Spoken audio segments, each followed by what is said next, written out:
Okay, this video is going to be about how I installed a bathroom on the upstairs of a 1.5-story house. My house is 1.5 stories, and I just had twin baby girls born into the family, and so they're going to need a nursery, and eventually they'll need a bathroom, and we need a bathroom as we're in the nursery and taking care of them. So what I did, there was one big room with a wall in the middle and a closet on each side, and I classified it as 2 bedrooms. So I took one of the closets out and made a very small bathroom. This is the process of how I did that. You're looking at the closet here. I took this wall out, extended a little bit on the width of the bathroom, and actually brought it out more. Now it's a very small bathroom. It's just enough to do what is needed. It's a toilet and a sink, and if you were 6'4", you probably wouldn't appreciate this at all. Now on this side, this is where I eventually replaced the closet, and so this made a nice little hallway here. And in later pictures you'll see how it turned out. It actually looks much better now. It looks like this was designed properly this way, and it just makes it feel more like a designed house rather than 2 big rooms with the wall in the middle. So again, what you're looking at is the closet that I took out and replaced that door with a pocket door. We don't have enough room now to have that door swing open. And on the other side, on the closet door, I put a folding door on that side, and it turned out real nice. The closet on the other side turned out to be a much nicer closet. So all the way around, it turned out to be a good job. Now, what I'm going to show you here, you can go back and look at, there's several videos, I think 12, 14 videos that go into the process of me doing this. It showed the whole job. There was a lot of videos and there was a lot of time, so what I'm going to do is go over the slimmed down version of everything, and I'm going to give you some tips and tricks and some problems that I ran into and some things to look out for. So let's get started. Day 1, I masked off everything that I was going to be cutting. I didn't want to have to do a lot of repair work on this ceiling other than what I was replacing, so I masked everything off, cut everything out with a utility knife that keeps the plaster and the drywall from getting torn. It makes you can match a spot a lot easier if you don't just rip it out. If you just rip it out, you're gonna have big chunks gone. You're gonna take the finish off your drywall. That's something to keep in mind. Always mask these things off, cut on that tape. Now there, I'm taking all the drywall out and getting. Now remember, these closets are not any type of load-bearing structure or anything, so there's no requirement for them to hold any support or anything like that. They're just going to be holding a sheet of drywall. So here I'm taking everything off of the floor and trying to get the closet cleared out so I see what kind of space I got. I don't know what to expect under the floor there, and I'm eventually going to have to get under the floor there to see how I'm going to run the toilet plumbing for the sanitary line. Now this actually goes into another closet. These 2 closets backed up together, and there's a chimney there. That brick there in the front is the chimney. Now originally when I started this job, the toilet was going to be flush with where that wall was at. Well, I decided after getting into it that I'm actually going to push that wall back also, because if I could push that wall back just a little bit, even the depth of the toilet, that would make the room much bigger.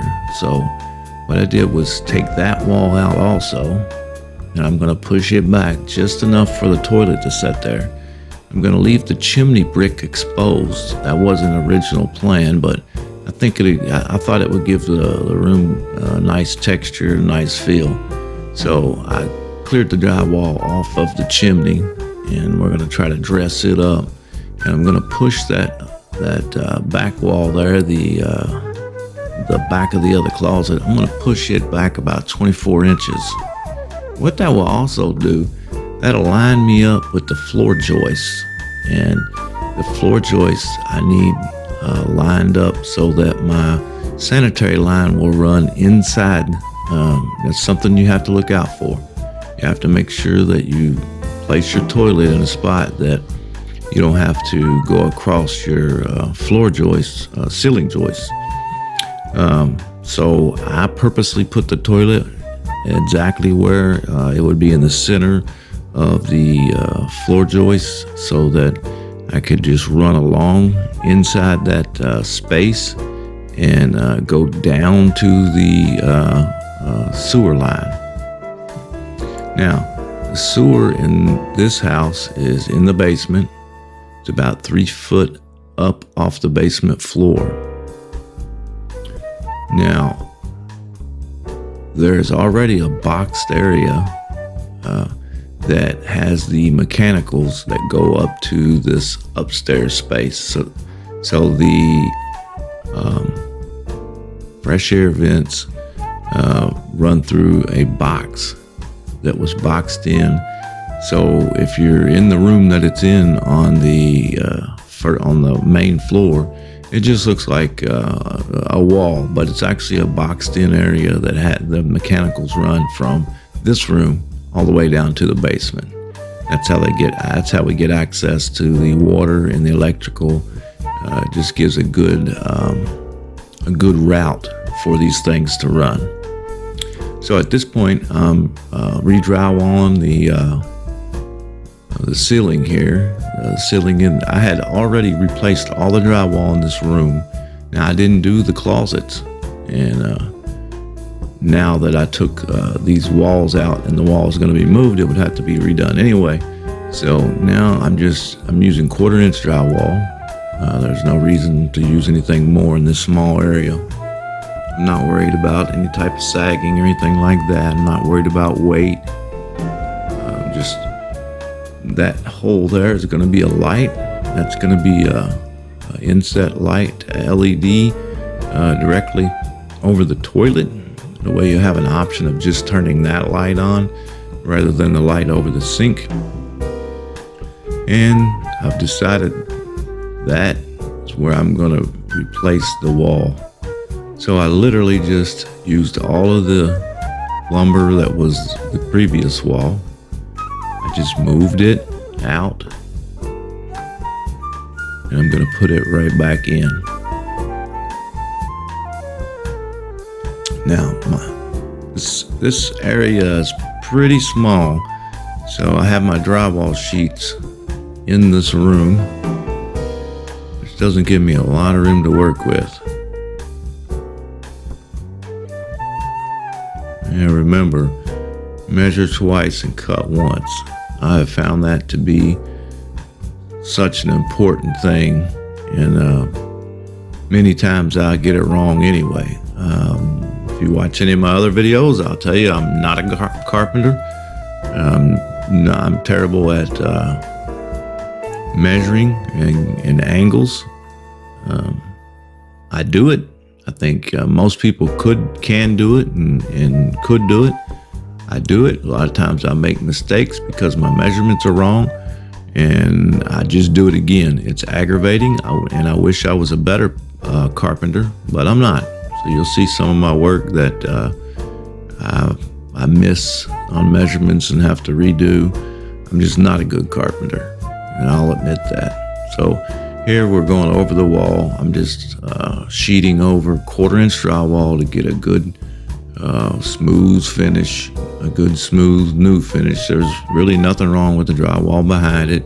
It just has a nasty look to it, and I want it all to be even and smooth.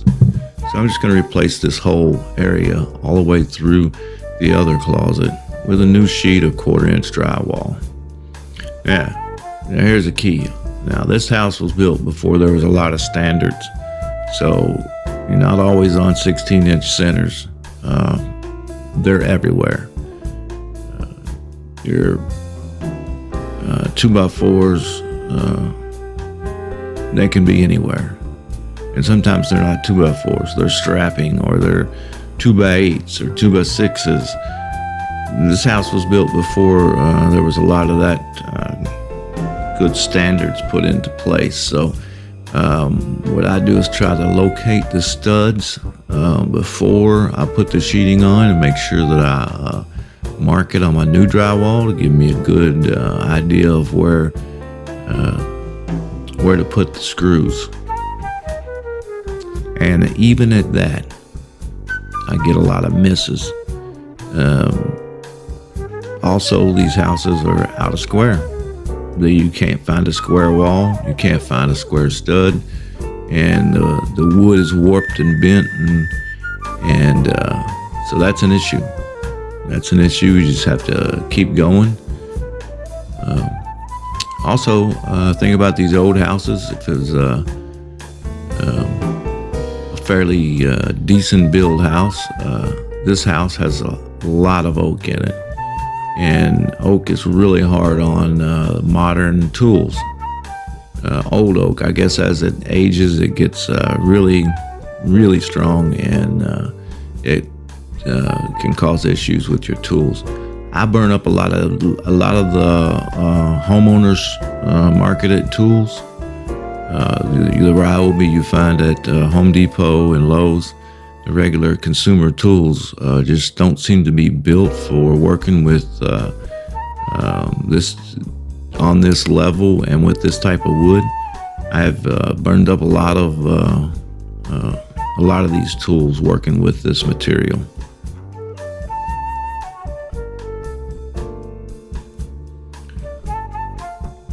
Okay, we're moving on. This was a little later, a day or two later, I believe. So now I've cut an access to the attic to make it easier for me to get in and out. I want to be able to close this area up so that I can control access to that area. I have animals in the house, and I don't want them into that attic space, but I do want to be able to get out to that area when needed. I'm going to need to do some plumbing and some electrical work in that area. There's going to be a lot of work that's going to go on inside this wall.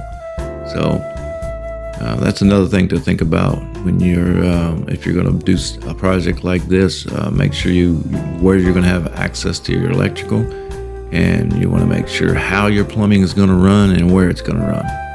So this is going to be my access to all those mechanicals. And this is a good time to talk about housekeeping. Keeping things good and organized will always help the job go better.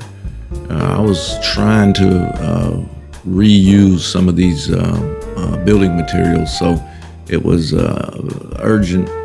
It was very important that I keep things organized. At this point, it doesn't look like I'm doing a good job at organizing, but keeping a good, clean workspace and keeping your job site organized is a lot of times key to getting a good outcome. Right now, what I'm doing off camera, I had another camera set up recording this stuff, and you see the cat right there. Monkey was looking into the space. Off camera, on the other camera, I was building the door that is gonna go on this opening. Now, this was just gonna be a temporary door. I was gonna at this point, this door was right here. I was using reclaimed materials, just a sheet of drywall and some trim, and I'm going to replace that with the proper materials later on in the job. This was just to fill this area up and keep it secure while I'm doing the rest of the project. So here you can get a good view of where I'm going. I'm running the electrical. You always want to make sure, if you're not comfortable with doing the electrical or the plumbing, especially on complete install like this. You can get somebody else to do this part of it, or if you can do some research on the internet, read some books, and do it yourself, and just have a qualified person do the final hookups and do the inspections. But I feel comfortable with doing it, and I feel like I know the codes and regulations, so I do most of the work myself. Okay, here I'm putting the tape for the drywall. Getting ready to do my first lay on mud. Now I've used paper tape, and I've used this mesh myself. I get a better outcome with the mesh. For some reason, I've never been able to work good with the paper tape and never get a good outcome. Here you can get a shot. You can see where I've put that back wall in. Now the toilet is going to be right where you see that gray bucket. That's where the toilet's going to set. It's going to be in a little indentation. So what that does is put that toilet back in that area and gets it out of the little walkway there. This bathroom's going to be small enough, so every little inch is going to count. So by moving that toilet back, it did two things. It got it out of the main area of the bathroom, which opened it up some, and it centers it on that floor joist so that I can run it to the sanitary line. Now, the wall with the door that I installed, that would be the front of the house. Okay, so that's the front of the house, and the back of the house, of course, is opposite. And the wall you see me putting in here, that's going to be east. So my point is my floor joists run from the front of the house to the back of the house. So that gives me a space to run the sanitary line where the gray bucket is. The toilet flange is going to be under that gray bucket. It's going to run towards the front of the house. It's going to be inside that space created by the floor joists. I didn't want to have to cut into any floor joists, so I positioned this bathroom and this toilet in a specific spot so that I could go in that space in between those floor joists. That's something you have to keep in mind if you're putting a bathroom on the second floor, and especially I'm in what some people would consider an attic space. A lot of people don't consider this half story where I'm working a usable space, but there was already 2 bedrooms and 2 closets in this area. So at this point I'm replacing the wall. That's a plumb bob I'm running there. I got a line with it's a line with a weight and a point. If you don't know what a plumb bob is, that helps me get a good square an even point, so that I have a point in space where I know that gravity is going to line that up for me, and it's going to put it exactly where I want to place that stud for that wall. Now remember, these are not load-bearing walls. Now at this point, I'm trying to situate this wall. I want to get a good idea of where the wall for the door is going to be. This is going to be a pocket door. I need to find the dimensions on this door. I need to locate a door that's going to fit in this area. I've looked into this previously, and there were doors available that I could get that would go into the space that I had measured. But I want to get a really good idea of where this wall is going to be. So I'm moving along.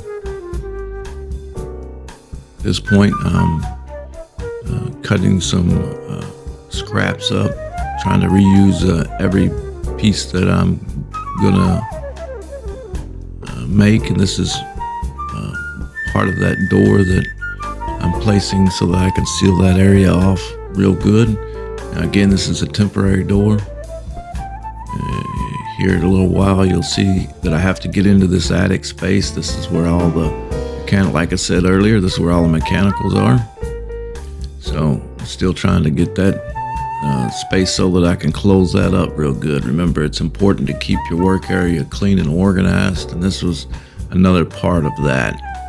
So, okay, I've got that wall located there now, and you'll see I made a little miscut there. You'll see I have a little bitty piece of drywall in that corner, but that's okay.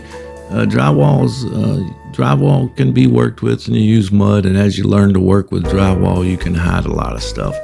So there it is. There's the pocket door that I needed to put in this wall. There it is. I've got it in. I have some earlier videos that show me installing pocket doors in other areas. This is another pocket door that I'm putting in. This is something to keep in mind when you're doing projects around your house. A pocket door can really change the dimensions of your house and the usability of your house. In other areas of this house, I have installed pocket doors and really gotten rid of some dark, unusable spaces by getting rid of that door that opens in. You have a pocket door and the door slides in that pocket, and all that space that would have been wasted by the swinging door is now usable space, and it really can transform a room. Here I'm having a lot of problems with light. Now I've got this wall enclosed and it's dark in this area. So that's another thing to keep in mind. You want to have some way of lighting the area that you're working in. Now I have some pretty powerful lights that I can put in to give me light, but they're a little bit older and they put off a lot of heat. You have to be careful because these particular lights, these quartz type lights, they get very hot and they can cause a fire. So always keep that in mind if you're using these quartz type lights. So this is the attic space, and you can see that quartz light. I'm doing some of the initial plumbing, and lines I'm putting in there are hot and cold water lines, a sink drain line, and I'm just seeing where those things are going to run in the attic space. And you can see this on the bathroom update episode. We're moving along, looking at that, where we're going to place the plumbing inside that wall. I have the back side of this wall open. I leave that open until the end of the project. I've already installed my electrical. I know where I want to place that. I've installed the plumbing. I have stuff in everything inside this wall. I've replaced. I've installed the LED light that's going to be above the toilet. I have that going because I need that extra light. Now, I'm looking at some drywall issues. Because I have previously drywalled the outside of where this closet was, nothing meets up correctly because I use different type of drywall. So what I'm going to have to do is make this a good flat area so that I can drywall this and have all these angles meet, because this is some tricky angles coming together. It's all different sizes. So I'm going to strap this little ceiling, and then on that strap I'm going to put the new drywall. That way I have a good even spot for the ceiling. Drywall's moving along. This is about my second run of drywall mud. Remember, when you're doing drywall mud, some of my previous episodes, you can see some drywall, get some drywall tips, but do one side of the angle at a time. So one day do the one and the next day do the other. And in the episode Do It Yourself Install Drywall, you can see how I did ceilings by myself, and you can see how to do that. I'll show you some little tips on how to put a ceiling in by yourself with just 2x4s. So there's a few little tips that you need to know in order to do that. Now at this point, I'm in the basement. Now this is where that box that I told you about earlier, this is where all the mechanicals come out. Above this little kitchen area in the basement is where all of these electrical and plumbing, this is where they all come out. And so I'm going to have to run this sanitary line behind this false wall, and all of my hot water, cold water, and my electrical, everything comes down and comes across. You see the red and white lines. That's my PEX water lines. And that's where I'm going to tie those in the basement. It's where I getting my water and my electrical. And the white line is the sewer line from the toilet. It runs behind this wall. It goes about 10 feet to the corner of the basement. There's a 90, and then runs about another 10 feet and ties into the sewer, 3 feet from the bottom of the basement. It's hard to make all these connections in this area without taking this wall down. And here I'm replacing that temporary access panel. Here I'm creating a door, making a door that'd be the proper door for that area.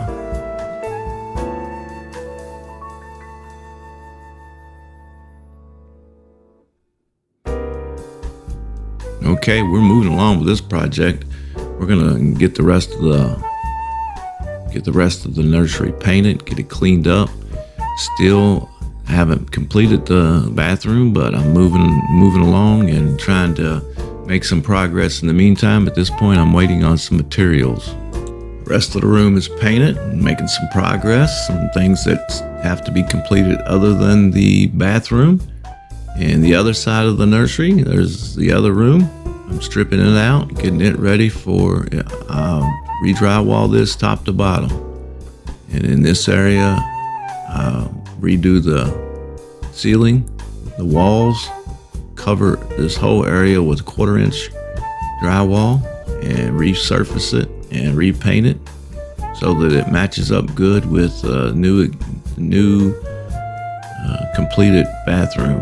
So here you can see how I made the 2x4 supports to hold the drywall sheets while I get them installed. Now you can rent drywall jacks to do this job, although I would have a hard time getting a drywall jack to this area. It's very hard to get into this upstairs. There's a turn in the stairs, so I don't even know if a drywall jack would come up here. So this is the way I had to do it. I had to work by myself. So what I do is make a support that just fits into the space. I make two or three of them out of 2x4s, and I wedge those in and hold the sheet up while I get the sheet in. Now this is the main floor of the house. This is where I have my materials. I don't have enough room in the area that I'm working in to have all my materials, so I have made a station on the main floor of the house. This is where I'm going to make all my cuts. Remember, trying to keep everything neat and orderly, although it gets pretty messy here, but this is where I'm making all my cuts for this job. Okay, we're going to move back upstairs. You can see the ceilings going in. I have my lights situated. Here's where I make a big mistake. So I told you I'm not a good carpenter. I'm terrible at my cuts. And I absolutely mirror this cut. I measure where, you see how I'm holding this ceiling up while I'm waiting to get the screws in. And I'm marking everything as I'm going, but I made a crucial mistake here. I placed the hole for my light on a mirror. So like if I was cutting the back side of this drywall, it would have been in the right spot. So the initial hole that I made was in the wrong place, but I got it where it needed to be, and everything's good. Getting ready to clean everything. See, I'm cleaning the area up. At the end of every day, make sure you clean your area up. That's a good. Go organize your tools, clean your tools up, make sure that any broken tools or anything are fixed or replaced and ready for the next day. And here I'm going ahead with the ceiling. We're going to move ahead.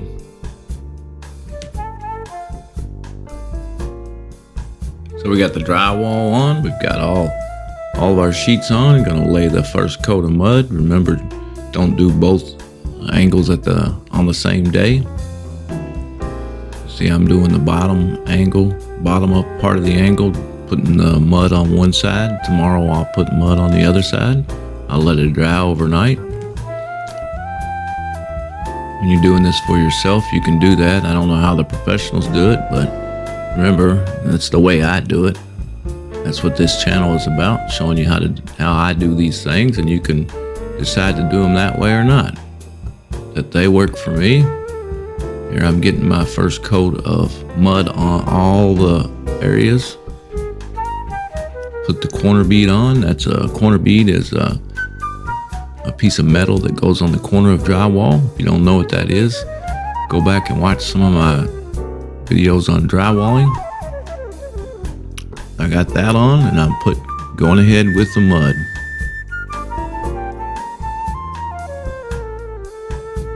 Moving along with the mud. You see I'm moving things from side to side. I still have things in this room that are in the way. That slows you down. It's best to get everything out, but I don't have that luxury. Every day I come in, first thing I do is sand everything off, clean up all the dust, and then decide what needs to be done next. Lay more mud or do more building. Okay, we're gonna get this room painted. Starting off with the ceiling, getting a good base coat put on that ceiling. It might take several coats to get fresh drywall covered, so I'm doing the ceiling first. Going back with a gray on the walls, so I'm getting ready to paint the walls. We'll get a little bit of paint on these walls, and you'll see the finished product on this room, and then we're gonna get back to the bathroom. Okay, so we're touching up the trim and the doors, moving this job right along. I'm getting close to finishing this project. It's been a long one. So this is the bedroom side of the nursery that we are going to use until they get older. When we're up there, there's a TV in there, and we can go up there and be in close proximity to them. Now, this is the closet that I finished. This is where that hole was for the cats to go through. This is that wall. This is, so I actually moved the closet from the other side. But by adding this closet, it makes a little hallway here between the bathroom and the closet. And it looks much better than it did before.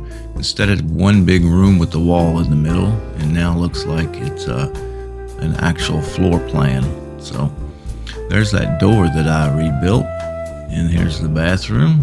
It's very small, hard to get good pictures of it. It's very small, but we use it, and it has been unbelievable handy. I don't know that we could have used the nursery the way that we do without that bathroom.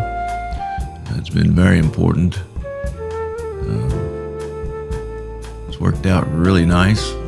We enjoy having it up there. It makes this space usable. Even if this was just our bedroom as it was before, it would have made this area so much better to not have to go down the steps in the middle of the night to go to a bathroom. And there's, this is the nursery side. And that turned out wonderful. That's the two beds fit perfectly in that area. And here I'm just giving you different views of how it all turned out. It looks different from different angles. And when I go up there in the middle of the night, I do the overnight shift right now. I go up there and I stay up there. I don't come back down. I have no reason to come back down, and I stay up there with the babies. Works out really nice. I like the way it turned out. I like the look. Like I said before, I think it really added to the appearance of this area and also the usability. Now, there's the wall that I just installed behind that chest. That is the closet that I installed. So basically mirrored it from the other side, moved it over. It's actually bigger than the old closet was, and one thing we're lacking in the house is closet space. So by making it bigger, it really works out well for us to have more closet space. So again, there's just some more shots of the finished job, and you can see Monkey running around there. Now I did have to replace that LED light inside the closet. The wife, she likes devices. The whole house is controlled by Google, and she wanted that light to be controllable, and it wasn't. Here's the other closet that I finished. This is in the other bedroom. Now it's turned into a tiny little closet, but just enough to hang put some hangable clothes in. Put some hanging clothes in. This was a tiny closet to begin with. Now it's very small.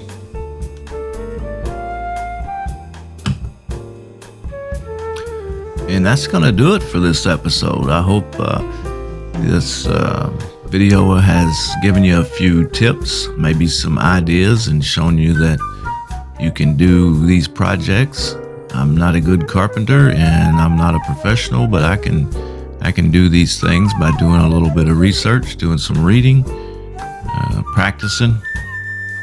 So I hope you got some tips and tricks and some Markisms, and that's the way I do it. We'll see you next time. Hey, if you like the content that you see on my channel, hit the subscribe button, and if you hit that bell icon, you'll be notified when I have new content that becomes available.